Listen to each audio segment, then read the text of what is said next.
Hello and welcome to the SCI GUYS, the show where we talk about the crazy, weird, and wonderful stories from the science world. I'm Corey, and as always, I'm joined by my co-hosts, Jamp and Luke Cutforth. Hello! Hi, howdy!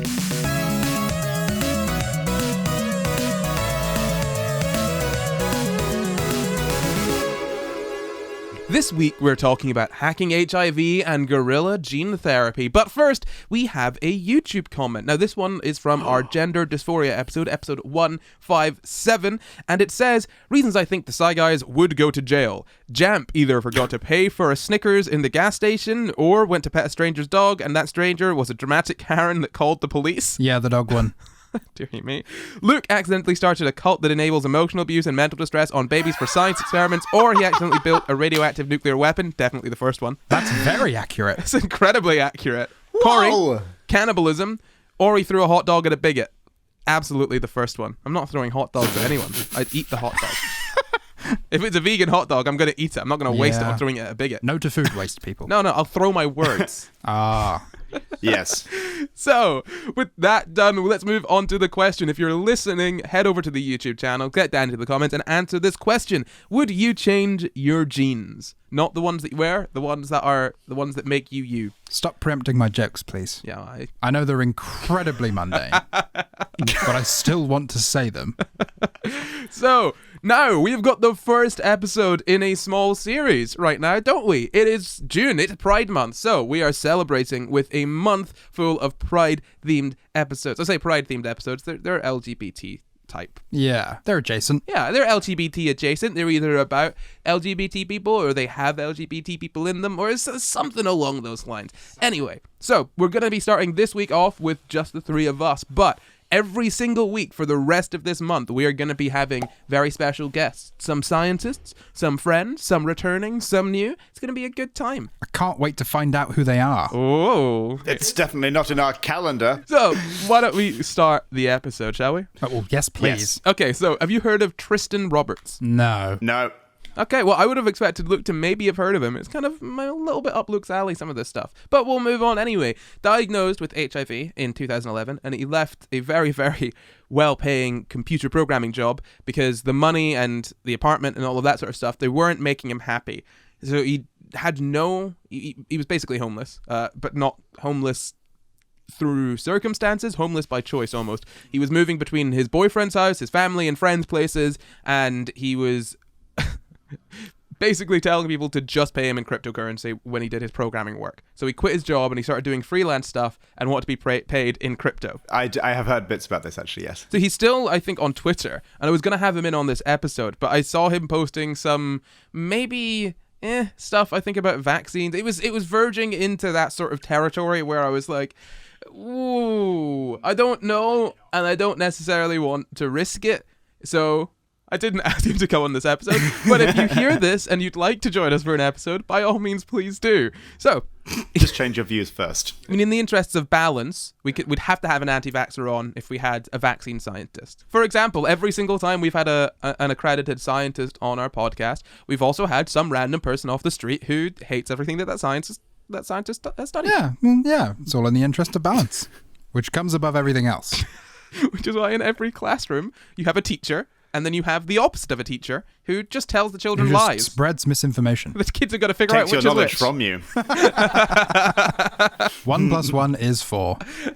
Please learn it. So this guy, Tristan, he's quit his job because it's not fulfilling him, all of that sort of stuff. He's now only being paid in crypto.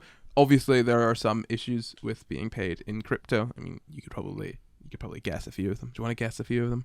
Do you mean issues like issues morally, or issues like just the practicalities of it? I'm talking purely logistically. The logistical issues Okay. of trying to be paid in crypto. Quite well, yeah, and also using that money then is even worse. Yeah. Like getting paid in it, maybe. Using it, oh goodness me, you got some troubles. Yeah, in one of the articles. Unless you want to buy drugs or guns, there's not a lot of places you can go. Yeah, but if you buy drugs or guns, you could sell those for real money, and then you're sorted. That's true. Or if you have guns, you don't even need real money. Oh, you could just take it. Wow. Yeah. So cool. Go to the money collection facility. So, Life hack. I wouldn't say so cool was the correct response to that, but sure. So back to Tristan. There's actually in the article that I was reading, it talks about some issues that he had paying for things, specifically because he couldn't convert his Bitcoin into dollars quickly enough. So you kind of get the idea that this guy is, he was arrested, I think, in 2016 during a protest, and he spray painted the word corrupt on FBI headquarters. Or rather, the police said that he spray painted corrupt on FBI headquarters. Ooh, hang on. Conspiracy theory? No. I'm Okay. just The police said it and they were right. Is I'm that just what you're covering saying? myself because I've got here that the Okay. police said it, and I don't want to. Allegedly he did this. So they cleared his record in exchange for community service, and he was shouting "Occupy the city" as he was being pushed into the police car. So you get the kind of guy that Tristan Roberts is, yeah? Yeah, Yeah. sure. Yeah. Yeah. Bit of a counter-revolutionary. Yeah, exactly. So now we want to talk a little bit about HIV and AIDS. What do you know about HIV and AIDS? Well, it's very horrible. It's more livable than it is now, but not a good thing. Yeah, still. exactly. So HIV, human immune deficiency virus, it's a virus, obviously. It gets into your body, gets into your DNA, and weakens your immune system. And once you've got a very weakened immune system, that's AIDS, essentially, acquired immune deficiency syndrome. So HIV doesn't necessarily lead to AIDS. If you've got HIV, it doesn't mean that you have AIDS, but AIDS is what happens when your immune system is just wrecked from having HIV, which means that you could then die more easily from sort of other diseases. You could die from pneumonia, or your immune system is compromised, and so your defenses are down, essentially. Yeah. And that's why it's one of the reasons that it's really just absolutely horrible, because you don't realize the number of things that you come into contact with every single day that your immune system is just making a non-issue for you, So you can't transmit AIDS, obviously. AIDS is non-communicable in that sense. It's a condition, yeah. It's a condition, yeah. So you can transmit HIV, Right. and the HIV virus can sort of give you AIDS, but you can't necessarily give someone AIDS in that sense. Right. Yeah? I think that confused me for a while, because I was like, HIV was used, AIDS was used, and then some people say like HIV/AIDS, and I was like, the same thing. I don't really get it, but okay. AIDS is the condition you get.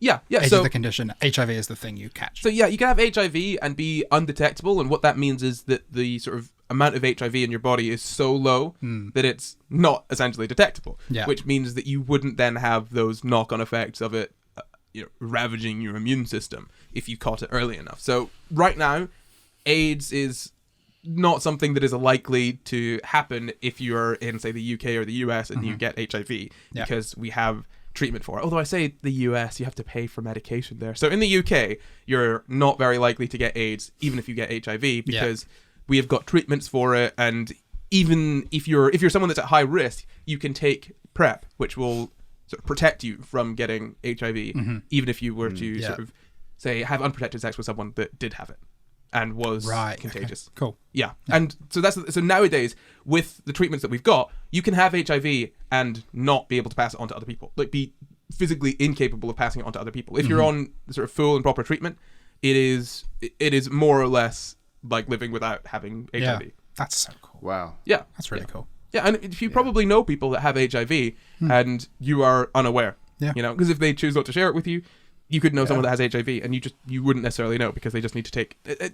It's obviously more complex than that, but you can live a more or less normal life just taking medication, regularly. Yeah. So you know what HIV is? Do you know how it's transmitted? Sexually, Via blood and bodily fluid. Yeah, essentially by Fluids, those kind of bodily fluids. You can't transmit it by sweat, urine, or saliva. It doesn't exist outside the body for long, so it's not like, someone can give you HIV by like breathing too close to you. Yeah, exactly. Yeah, no, things like that. So as I said, through bodily fluids, but not sweat, urine, or saliva. So the main ways that you could get HIV are through sharing needles and syringes or other things like that with others that have HIV, or by having unprotected sex, anal or vaginal sex, or and also oral sex as well.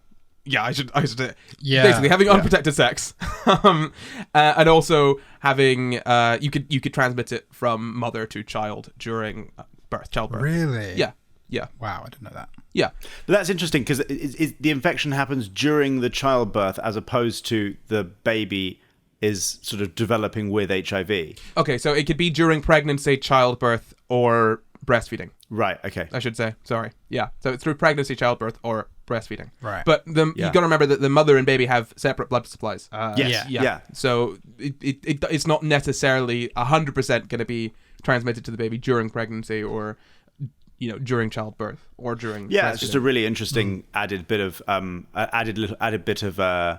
clarity there, because I think I'm right in saying as well that when you have sex, the way you get HIV is through having a cut or a small your bloodstream is involved, as opposed to being like the sex in a sort of in like the way that other sexually transmitted diseases are passed. Is that correct? I am not sure. I'm not sure, to be perfectly honest.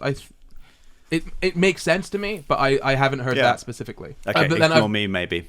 To be fair, so I'm saving all of the really in-depth HIV stuff for a full HIV episode. This is just the necessary background. I shall back off. That's totally fine. This is just how about this? we'll put a pin in that, and when we do an HIV episode later on this year, I think around World AIDS Day, when we do that episode, then we will have an answer for that. Ooh. But until then, nobody knows. There you go. So getting back to someone probably does know. No one knows. No one knows. Not a single person. Not until Corey tells us. Not until Corey tells us. He's keeping the information for everyone on Earth. But the universe started existing when Luke started being conscious, and no information starts existing until I tell it to use it. It's just how the world The European works. Union and the UN and the CDC are all waiting to find out. What Corey's Corey has to email say. inbox is full just of scientists being like, please tell us. It's so annoying. God. So there's those ways, but I said that you can get it through oral sex, but the chance of transmission through oral sex is much lower, and there's lots of different factors, giving and receiving. There's different risk rates associated with both of those, oral hygiene, all of these sorts of different things. It's less likely, but not impossible. Yeah. So I don't want to say, hey, you don't need to worry about oral sex, because just be safe. It's unlikely, but I feel like it's important to talk about because a lot of people think you can't get it through oral. Yeah. Like it's, we'll just be safe and, do oral. Exactly. Yeah. And it is safer, but not so much safer that I would say go ahead and do it, And realistically, if someone has HIV, in the UK, you can get medication for it. Yeah. And is it not free? If it's not free, it's at the usual UK I think PrEP is free now. Yeah, so I'm pretty sure it's free. So if we're going to just say that it's free, then yeah, it's free. So in the UK, you could just get it, and you should absolutely take it if you're at increased risk. Yeah. Because it's just going to keep you safer. Yeah. So that is there for you if you are at increased risk. Yeah. Go ahead and take it. So the symptoms of HIV infection, usually you'll have a short flu-like infection 2 to 6 weeks after the infection, which will last for about a week or two. Okay. Yeah. Yeah. So within 2 to 6 weeks after being infected, you will have flu-like symptoms lasting for a week or two. Okay. Yeah. And once that's over, you could just not experience any symptoms for a long, long time. But your immune system is going to be worn down over time. Obviously, this is without treatment. And that will mean that AIDS will start to appear later on down the line. Okay. Yeah, so it's not like you're going to get AIDS immediately after HIV infection. It's something that takes a long time to develop. And there's ample time for intervention. Honestly, I mean, the best thing to do if you're infected or at risk of being infected or think that you have been infected is just to see a doctor immediately, and you'll probably be fine.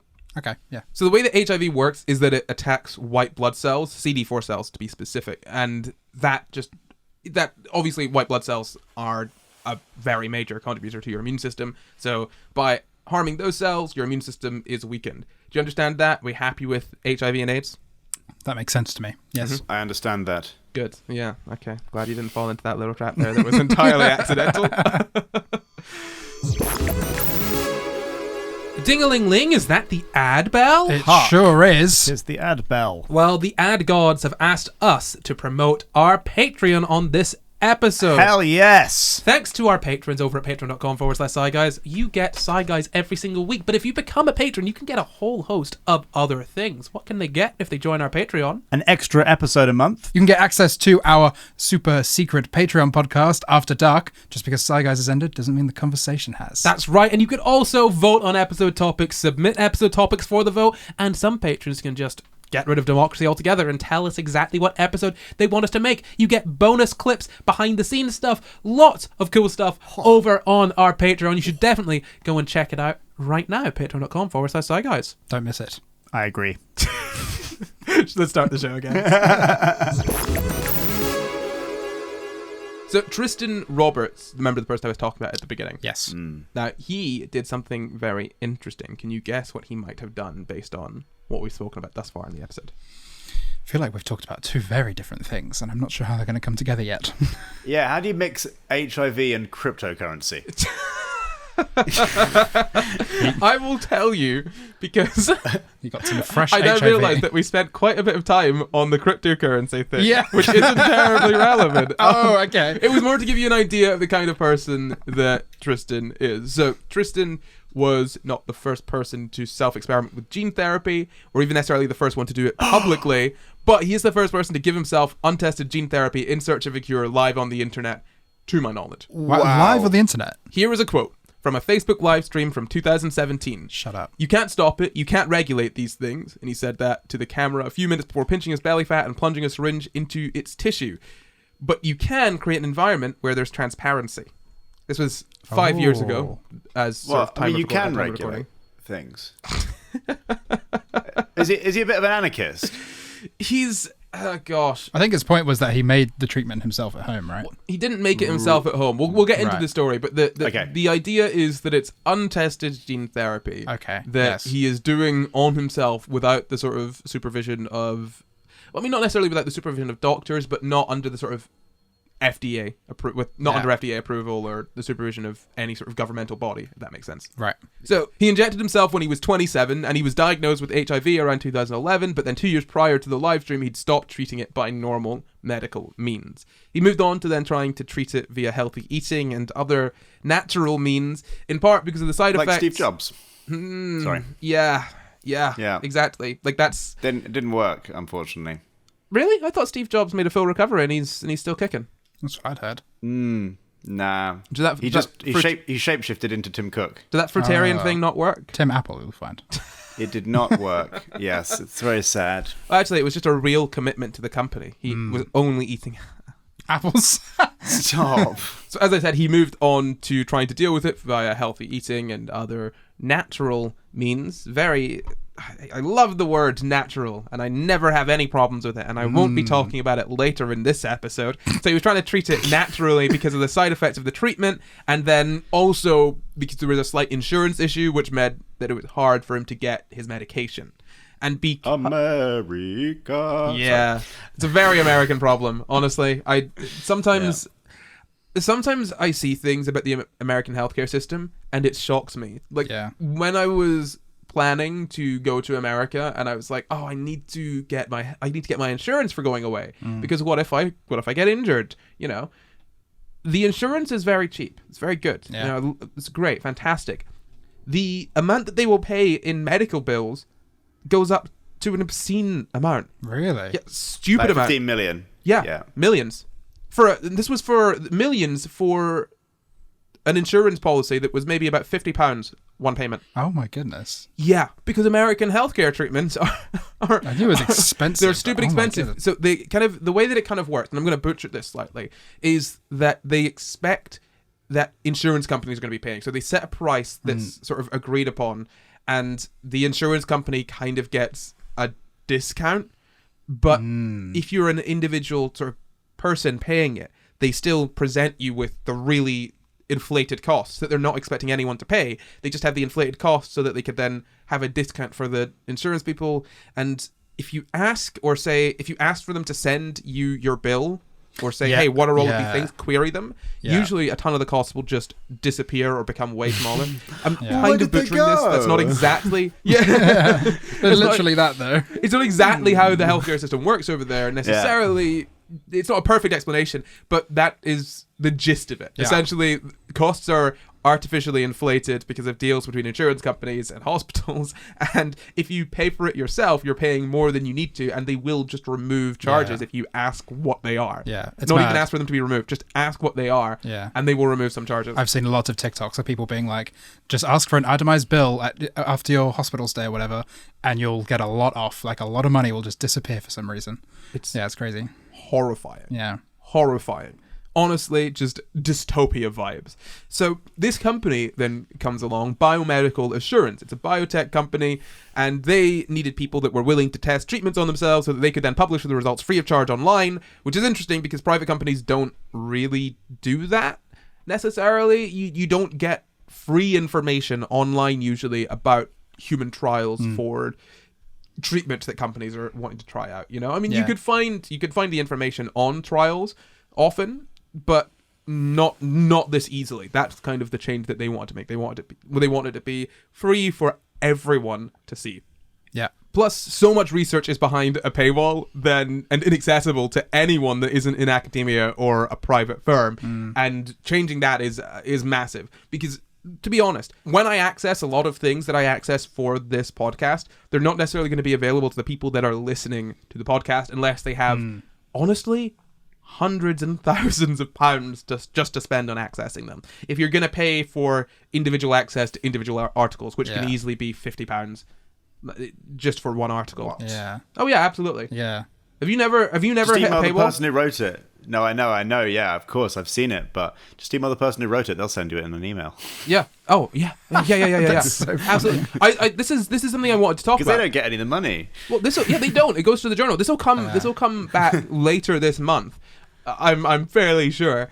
If you want anything from a scientist, just email them. Really? They like it. Yeah, They love most it. of them love it. Like they want you to reach out and say, "Hey, I'm looking to do some work on X. Could I perhaps see your paper on this?" And they'll just send it to you. They might even send you some extra information. If you want to know something about someone's lab, or you want to know if you could work with them, as an intern or for a small job or whatever, email them. Yeah. Scientists love that sort of stuff. Yeah. Yeah. I don't think I've ever emailed a scientist to say, "Hey, I'm interested in this," and they've given me a negative response. Yeah. And I've emailed a few. I guess you assume that's not an option because you expect some of the paywall to go towards the scientist. You'd expect, but no, I guess not. Nah, No. absolutely not. You'd expect it if you were a fool. If you were, no, I'm a fool. So I've got a couple of quotes here. This one comes from Gizmodo. This is from 2017. Roberts volunteered himself as the first test subject. He would inject himself with a gene called N6, intended to spur his body to produce an antibody that would fight HIV, which research from the National Institute of Health last fall had identified as extremely good at neutralizing the vast majority of HIV strains in the lab, thus theoretically stopping it from infecting human cells and destroying the body's immune system. The antibody was found to be produced naturally by a patient who was HIV positive but developed an immunity to it. A vaccine using a different antibody to fight HIV is currently in phase 2 clinical trials. So, the idea here was that they take this gene and put it into the man's body, and ideally it would then get into his DNA, and his body would start producing the antibody from that gene. So genes, as you should remember, are just the blueprints for proteins, essentially. Yeah. Yeah? And a gene is just instructions to make a protein, and if you give a body a gene, it will make that protein. It gets very complex. Yes. And bodies are very, very, very, very complex, just generally. I would just like to check something. So, when you're talking about this, the thing he's injecting, is this sort of akin to a virus in that it is getting his cells of his body to make this protein, or is it editing his genome so that the cells produce the protein because they think that's what the genome is? Editing his genome, I believe. So this is this is gene therapy. Because Just really cool. Yeah, well, you would need it to be gene therapy to have a continued sort of immunity to HIV, Rather than just a one-time sort of thing. Yeah. Right. So then you wouldn't even be able to re-get it. Yeah. So the idea here is that I'll just go through kind of the whole story of what they did. What they did was they found a person who and when I say they, scientists working at the National Institute of Health, I believe, they had found a person who was HIV positive, but had basically become immune to HIV. And upon investigating, they found that that person was producing this specific antibody. Now, an antibody, essentially, it's a part of your immune system. It's just very specific in attacking a specific thing. It attacks one specific sort of thing, and that's what its job is. Yeah. We've spoken about antibodies before, but that's a brief overview. Yeah. So they've started producing this antibody that makes them immune to HIV. If you just take the gene for this antibody and put it into someone else, they'll start making the antibody, and ideally, then it will make that person immune to HIV as well. So, here is another quote. I'm definitely not 100% comfortable. This is novel, but there was enough scientific literature, and I trusted enough in the ethos of the research. In the worst case scenario, I understand I could just have my belly fat liposuctioned out and would be fine, because it's localized gene therapy. It's just in his belly fat. Okay. Yeah? Right. So it's not... This is the plot to 28 Weeks Later, by the way. Oh, yeah. It's also the plot to The Last of Us, I think. That was mushrooms, wasn't it? Fungi. I thought Ellie's immune to the thing. Oh, yeah. That part of the plot. aspect of Yeah. it, Yeah. That's a part of, I think, most of those kinds of zombie films, right? It was briefly Yeah. in The Walking Dead as well, that story. course, Although it of doesn't go course. the way you expect. Oh, does it not? No, it doesn't. Oh, wow. I can't wait to watch The Walking Dead on Disney Plus and find... The zombies become immune to the humans trying to kill the zombies. Oh, wow. That's so and then smart. they take over the world. So... Yeah. Or the person's lying about being immune. Oh, no. Oh, that's also the plot of X-Men 3, The Last Stand. God, these screenwriters need to get some originality, don't But they? it's just one screenwriter for all of them. Because I got a winning formula here. They'll never know. Just a little fake mustache. So what do you think the results of this, let's say, experiment were? Well, I hope they were very positive. I hope so also. I'm hoping that. I'm just trying to think. Does the localized thing affect how the results turn out? I'm not sure. Or is it localized as in it just Well, they won't become immune, will they? Because No, it's yeah. localized. positive? I hope. I'll tell you, well, it was positive, Jamp. Okay. Very, very good.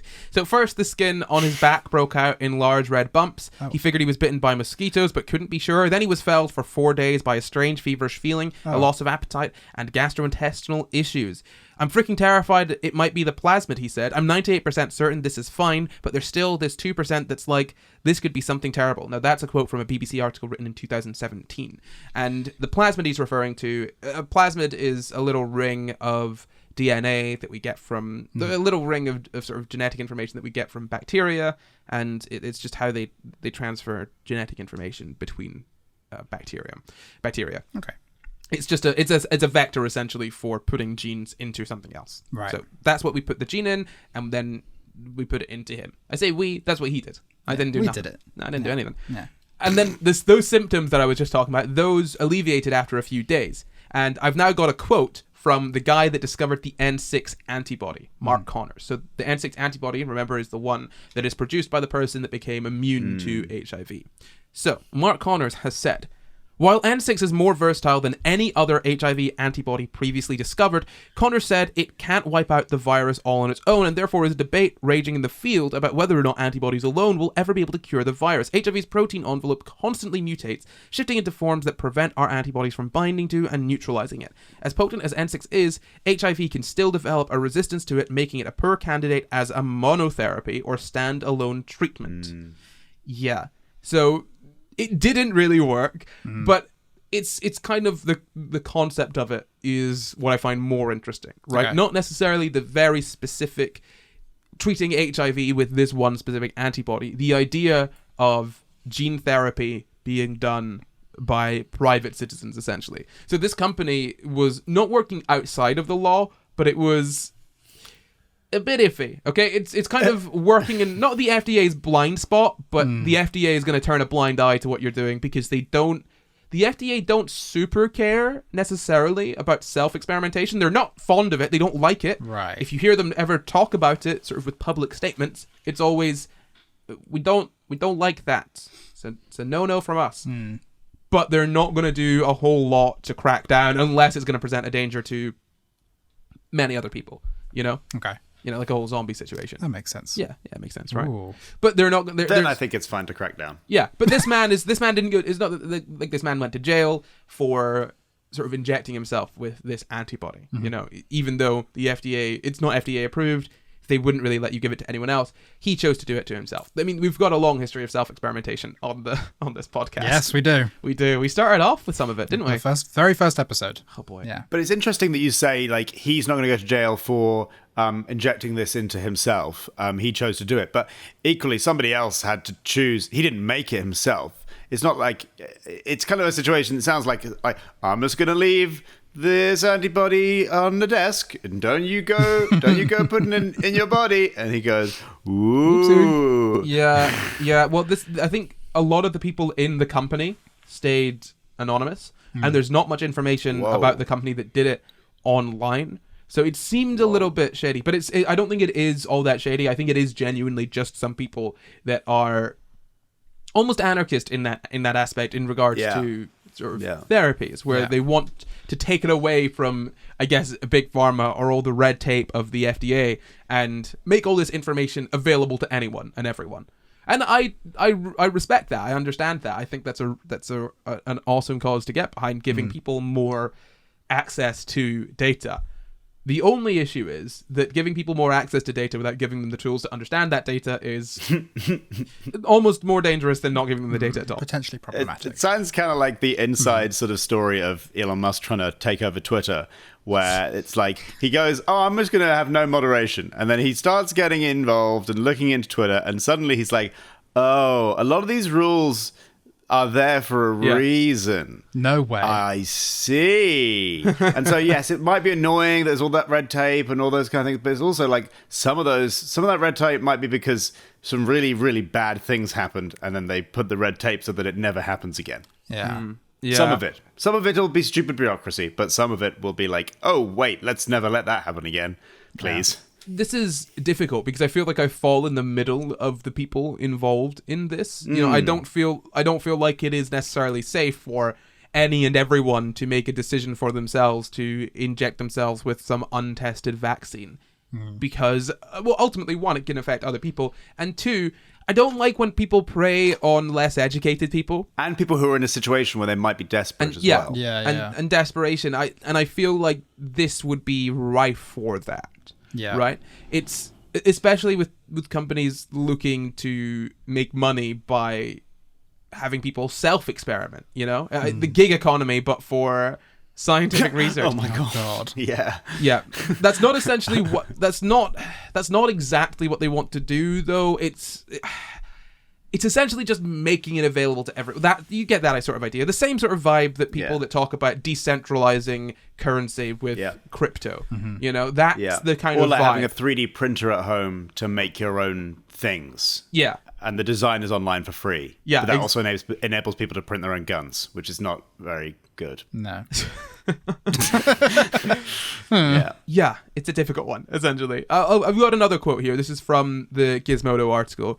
A company pushing such self-administration of an experimental compound is another story, he told me. My eyebrows raised at seeing the CEO of a company that provides the compound to be used for research use only starts the presentation by saying, "We do not advise that anyone watching this video do what is about to be done here." At the same time, he is presiding over a taping for internet distribution of a video about just that. So the way that they're kind of getting away with it is by selling it for research use only, because you're allowed to make a vaccine and sell it for research use. If someone uses that to research on themselves,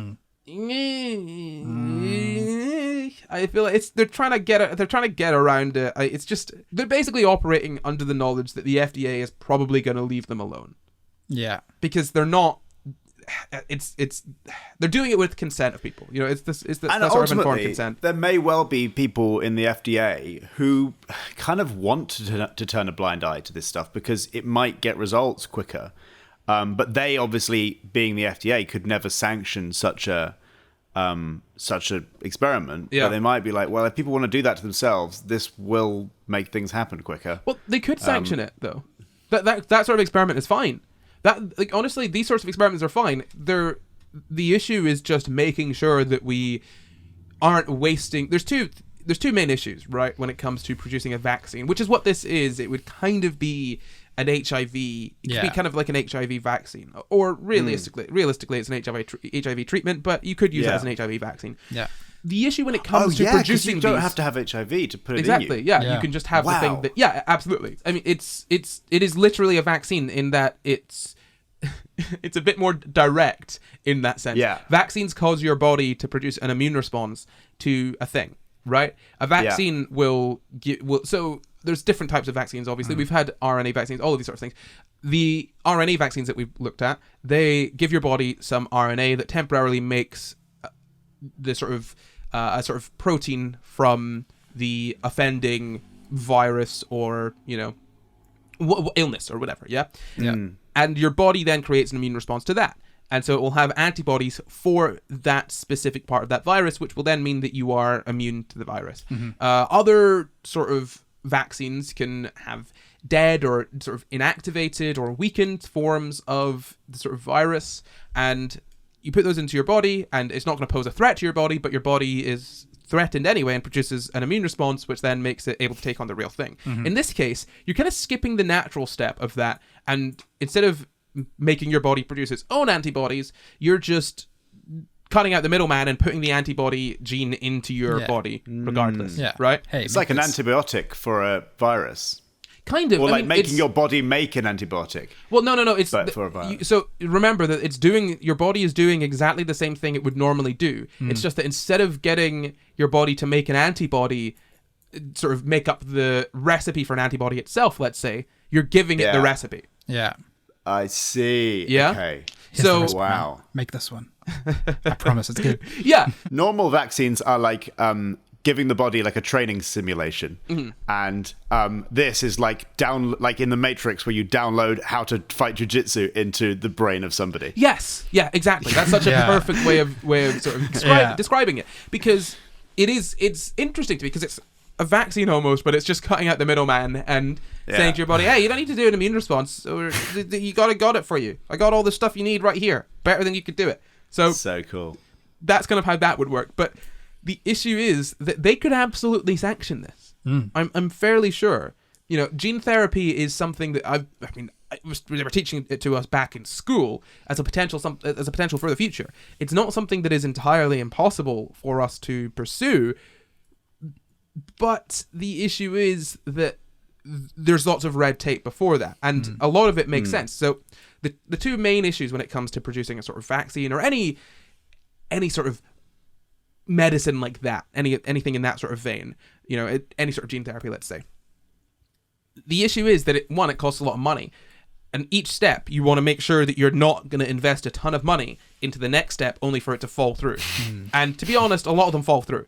So many of them fall through. And the reason that you don't go straight to human trials and you do a lot of animal trials and all these other things first, and then you step onto human trials and you're very careful and you do it with many people, all that sort of thing, is because of, I guess, a number of reasons. One, you want to make sure it's safe for humans. You don't want to do a human trial and then kill some people by accident. That's real bad. You don't want to do a human trial and find out that it doesn't just make the humans worse, but it also it also affects others, right? You don't want to have some kind of contagion on your hands. You don't want to basically harm people. So by testing on animals before that, you can get an idea of how what you're working on works, and if what you're working on works. And then when you move on to the next step, then there's more sort of safety protocols each sort of time to make sure that every time you take a step forwards, you're not going to do something horrific. Yes. And we're very, very careful about doing human trials now. I mean, we kind of have to be. We've spoken so many times on the podcast about sort of bad things that have come of rushing to human trials without fully understanding something. So I don't think it's necessarily... I don't know if the FDA... I mean, if there are sort of people at the FDA that are making these decisions, if they would sort of think, yeah, this is a good thing for us because we want to get this done, but there's so much red tape. Because I feel like a lot of that sort of work is to make sure that that they're not going to waste money, you know? Yeah. And I suppose with this, if there were other tests done beforehand, they might, you know, obviously there's not necessarily too much money that's gone into making this and that's been wasted on this one project necessarily. But I don't know if they're doing something so amazing that going outside of sort of traditional sort of rules is worth it, if that makes sense. Yeah, that makes you know? sense. I'm Too not much risk. I'm not totally sure. Too much risk involved. Yeah, and I mean, sure, there's this one guy who seems to be educated on what he's taking and genuinely wants to, and isn't in a place of desperation. Given his circumstances, he had that really, really comfortable job, which he works in sort of computing and could likely get another well-paying job and health insurance and pay for all of this medication. But what about someone else who's maybe less in the know about it, who doesn't quite understand things as well, who is maybe a little bit more desperate, who is willing to risk things a little bit more? It just feels it feels like it could be, I guess, exploited really easily. And that's why we have some laws in place to stop people from exploiting other people. And I feel like trying to go outside of those, it might be a little bit dangerous. I don't know if you can trust a company to decide whether or not someone is fit to, I guess, use an experimental treatment. Yeah. So if you're worried about this sort of gene technology affecting children, as in if you change someone's genes and they have kids, that might be dangerous, because what if it changes the kids? It's not affecting the germline cells, it's not affecting the cells that make kids, so it's fine. Don't worry about it. Yeah. It's just his tummy. Just his tum-tum. Just his tummy cells. Nothing to worry about. Yeah, exactly. You'll be fine. As far as we know, tummy cells is not involved in babies. Yeah. So I've told you a little bit about Tristan Roberts. I want to tell you a little bit about Aaron Trawick. So Aaron Trawick was the CEO of Ascendance Biomedical, which is the company that produced this gene therapy, and he's one of the people that was on the live stream and all that sort of stuff. Yeah. And he actually died at 28. And there were so many stories about this, because he died in a spa, and they were kind of confused as to sort of why, what had gone on. But was this massive sort of shift, apparently. There's so many articles. I think there's one called Death of a Biohacker, and they bring up questions about where this whole sort of biohacking thing is going to go following his death. So what they talk about is the fact that Ascendance Biomedical and these other sort of biohacking companies, they then sort of rely on testing products on themselves. Essentially, that's what it says. So I literally have here, to walk around regulators, Ascendance and other biohackers typically rely on testing products on themselves. Self-experimentation, although strongly discouraged by agencies like the FDA, makes it difficult for regulators to intervene. The rules that govern drug development simply aren't written to oversee what an individual might do to themselves. So this guy who was at the forefront of this, he was on that live stream in February of 2018. He injected into his left thigh herpes treatment that his company had developed, an experimental one. And, he's almost a sort of DIY biologist, if that makes sense. Again, this is what the article, what the articles that I've read are referring to him as. And he was sort of he was just pushing forwards regardless, in the sort of front of biohacking. And I just kind of wanted to mention that before we get into the topic of biohacking, because I just think it's interesting to see the sort of view of the people that do this, because I feel like if you say biohacker, you kind of get an image of the kind of person that would do it, right? Yeah. What kind of image are you getting? I get a kind of idea of like, this sort of cyberpunk sort of era of the internet, where you had these kind of anarchist guys, because they often usually were guys, sort of going around the internet and sort of with an anarchist view. They don't like governments, and they think the internet is like going to be this new free place where everybody can be exactly who they want to be, and the governments are not involved. And it was this dream, which I think part of that sort of era led to an organization called the Electronic Frontier Foundation, I think it's called, which kind of fights for rights and like people's rights on the internet. That's who I get. It's kind of like this cyberpunk kind of thing. Definitely anarchist as well. Got in a leather jacket with shades for some reason. I think you're hitting on a lot of the right sort of not the right sort of points, the points that I really agree with, and the right points for this kind of episode is what I'm talking about. Because I agree, the anarchy sort of runs through it. I mean, I should sort of describe what anarchism is, because I feel like people have we've talked about it a few times now this episode. People have a view of it that I think is less than accurate. I mean, do you want to give it a go? What people usually view anarchy as? What people really view it as? Like mohawks and being punk and just doing what That's you want. exactly what I just described. Being lazy and Yeah, like punk music, not hating being authority. lazy.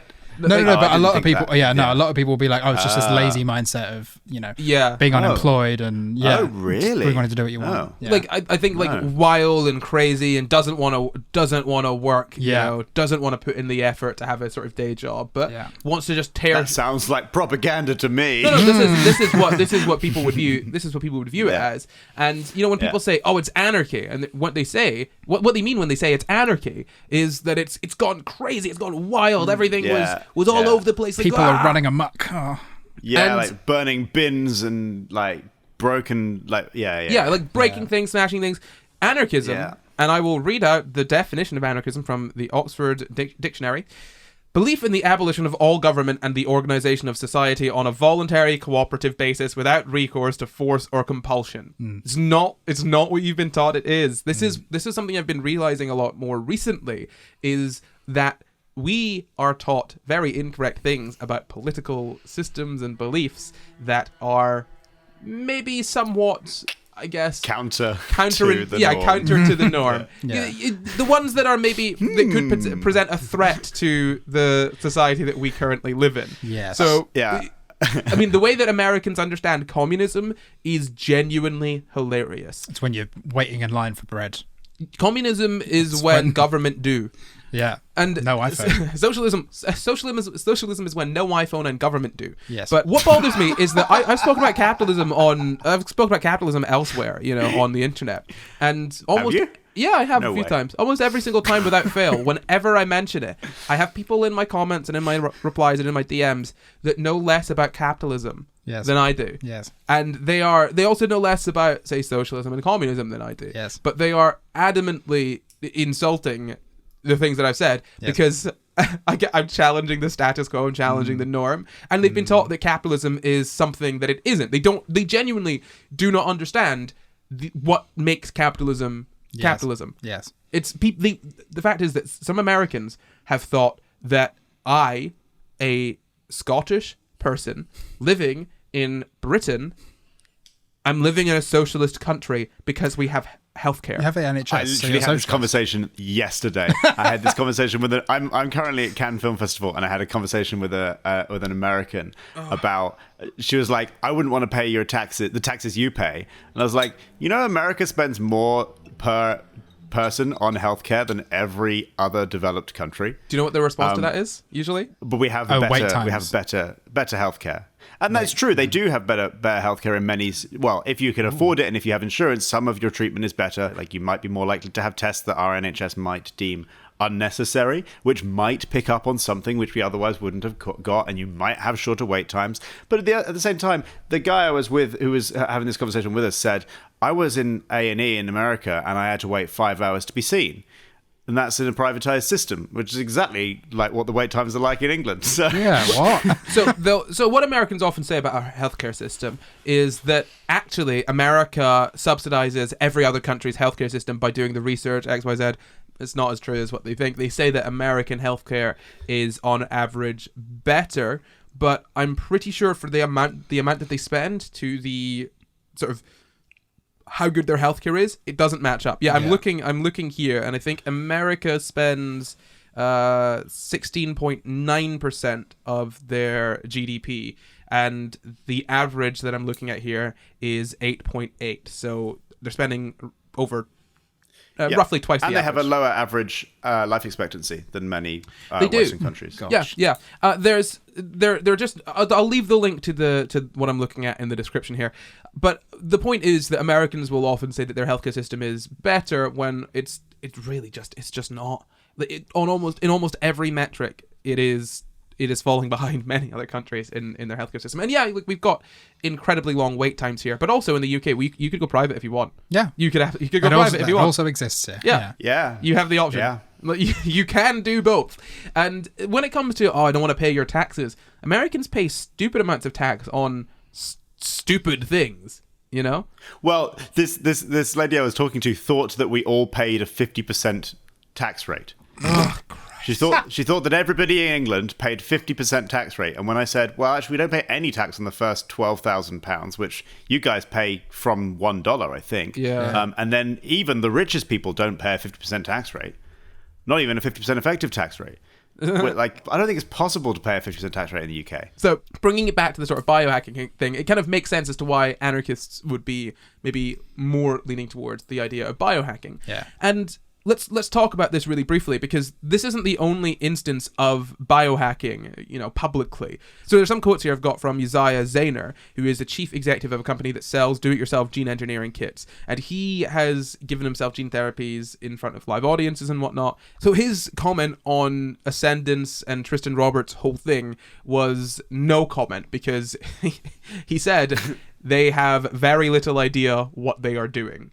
So it's not necessarily the best example of this sort of thing, but it is an example of it. I think it can be done well. I think with people that are well informed and, are not in a position where they're being coerced or, would be convinced to do something that is maybe not necessarily, this a little bit more risky.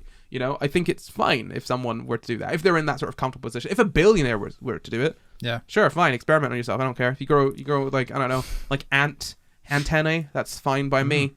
Jeff Bezos with like little ant antennae. Yeah, we can spot you easier. Exactly. Yeah, take his money. Yeah, have a better excuse to shoot him off into space. So I'll just read out these quotes that I've got here. So Brian Hanley, a microbiologist who gave himself a gene therapy designed to increase his stamina and lifespan, hates being called a biohacker. While he sees little problem with scientists experimenting on themselves, he fears that biohackers who promote self-experimentation will encourage total amateurs to take risks they don't understand. That's kind of my point on this here, and here's a quote from him. They could give themselves a significant issue, potentially including dying from it. The biggest danger is you could infect yourself with something. And then we've got more here from George Church, who's a pioneer in genome sequencing, who has become a de facto sounding board for people interested in self-experimentation, and said that while he always recommends caution, clinical trials, and the involvement of physicians, sometimes startling results can come from a single patient. He pointed to the example of Barry Marshall, who is from episode 1. Yeah, he gave himself what was it?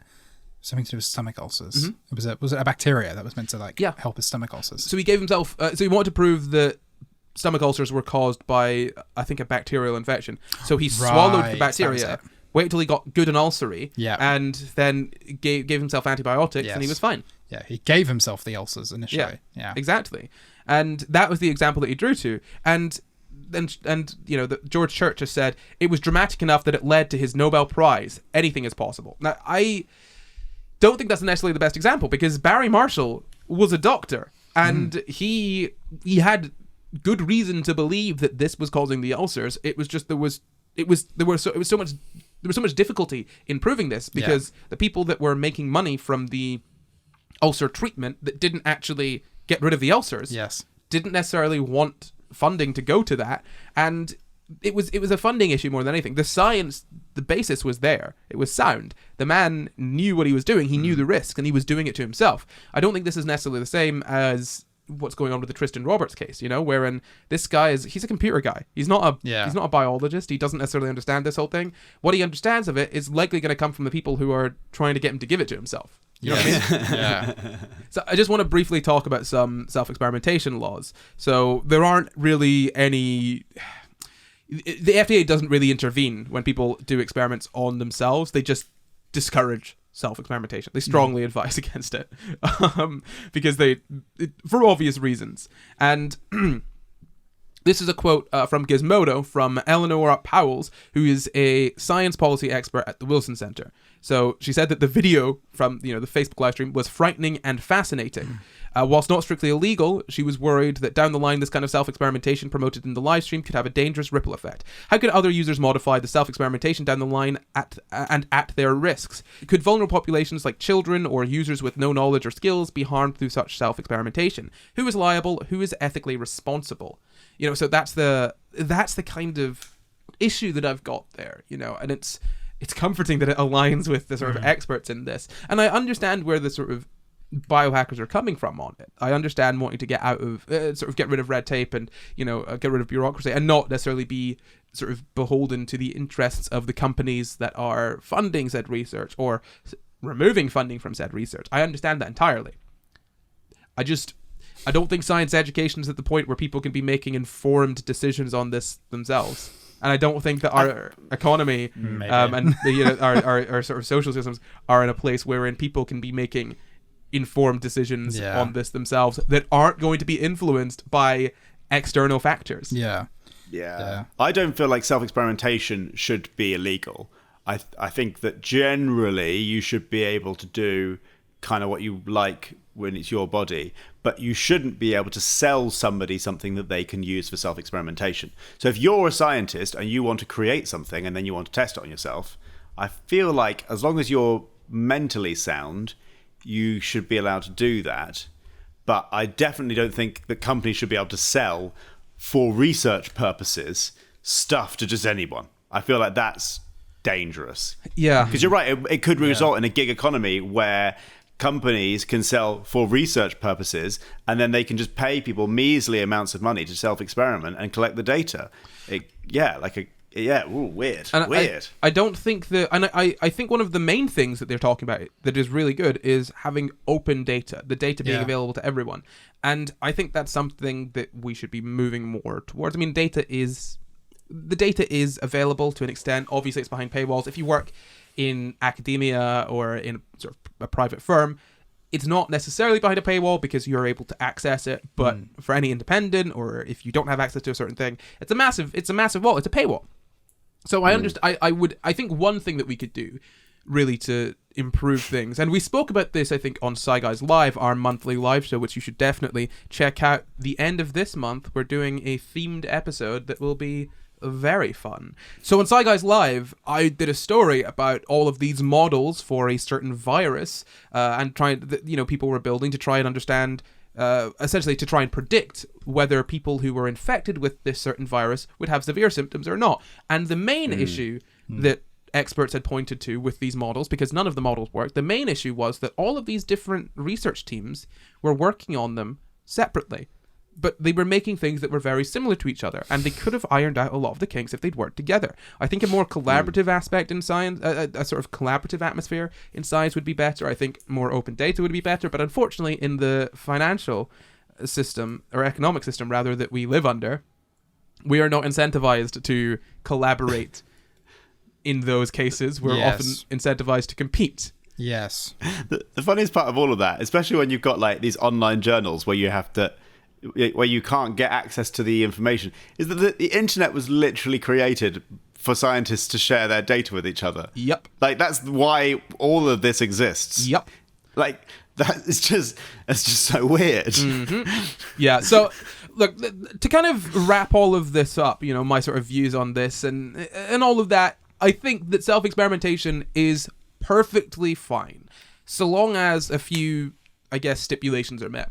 One, you are informed and are giving your consent, and I mean informed. Two, there aren't any external factors that are pressuring you into taking, into experimenting on yourself. And three, there is as low a chance as is possible and feasible, like a genuinely almost zero chance of this going in such a way that it affects other people. So if you're going to sort of try and give yourself, make a vaccine, for example, from a communicable disease, right? For a disease that you can give to other people, you better be bloody sure that you're not going to accidentally give yourself a live version of that. I guess sort of, give you a live version of version of that virus or bacteria or whatever, and then spread something about it. Yeah. But the likelihood of that happening is, I think, quite low. But this is what's frustrating, because there are genuine benefits to there being red tape and sort of rules and regulations around some things, but that can also then sort of make the timeline just hugely long. Yeah. And it can cause difficulties. Like, the unnecessary bureaucracy can suck, and it can also incentivize people to not collaborate and work together or share their knowledge or information or work. But on the other hand, complete lack of regulation could result in a lot of dangers in this, especially in the society that we live in. Right? It's just it could be really, really bad, because you've got people who are focusing on a profit or who are focusing on producing this thing, and they're probably going to want to take more risks for it. Yeah. And it's very easy to mislead someone if you are taking some layperson off the street. So let's say you're working on gene therapy for cancer, and you take some person off the street, right? Let's say you take Barry off the street. He's 47, right? He's got his GCSEs. He's been working, I don't know, he's been working in a bar for, since he's been 17. He runs the bar, right? Nice guy. Lovely guy, got a family, a smart guy, has never studied science since he was 16 years old. Who is going to be explaining this to him? Is it the people from the company that are going to be explaining it to him? Because it's in their interest to tell him all the good stuff and downplay the risks. Yeah. And who's to say if he'll even actually understand the risks? Yeah. You know? Because it's just... Ugh. So he's been like diagnosed with stage whatever cancer. He can't afford to pay for the treatment. He's got his family, all of that sort of stuff. He doesn't want to cost him all that money. Yeah, he's going to go with this company, isn't he? Yeah. You'll risk it if you're desperate. You'll risk your life. It's it's crazy what people will do. Yeah, and it's just it's worrisome that it could open up that possibility. So biohacking, I don't think is inherently bad, but I think it's something that is maybe potentially more dangerous than people sort of give it credit for.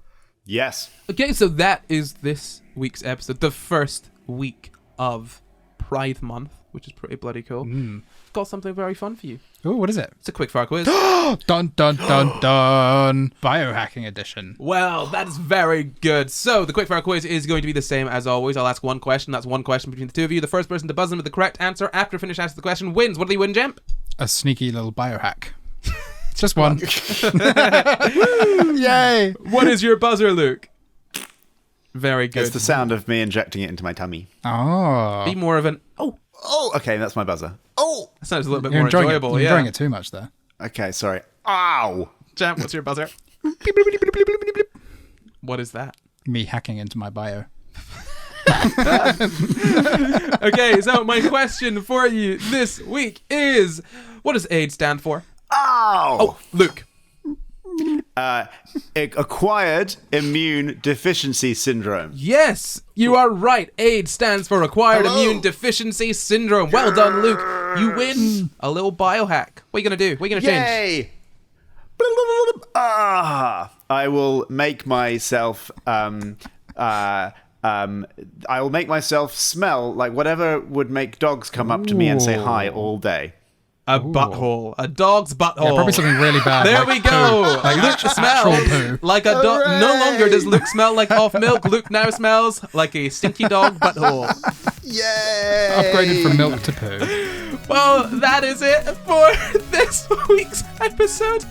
We want to give a special thank you to all of our patrons and an extra special thank you to executive producers Rosa Rodriguez and Donito. And thank you for watching. You can find the full references for this episode in the description. Subscribe for new episodes every Sunday, and why not leave us a nice wee comment? You can support the pod at patreon.com/SciGuys, or you can find and contact us at SciGuysPod on Twitter, Facebook, Instagram, YouTube, and at SciGuys on TikTok too. Or you can send us an email at SciGuysPod@gmail.com. That's SciGuysPod@gmail.com. SciGuysPod@gmail.com. You can follow me at NotCorey everywhere. You can follow me at Jampkin everywhere. You can follow me at Luke Cutforth everywhere. And goodbye. And goodbye. Or around the streets of London if you happen to be a dog and like the smell of butts.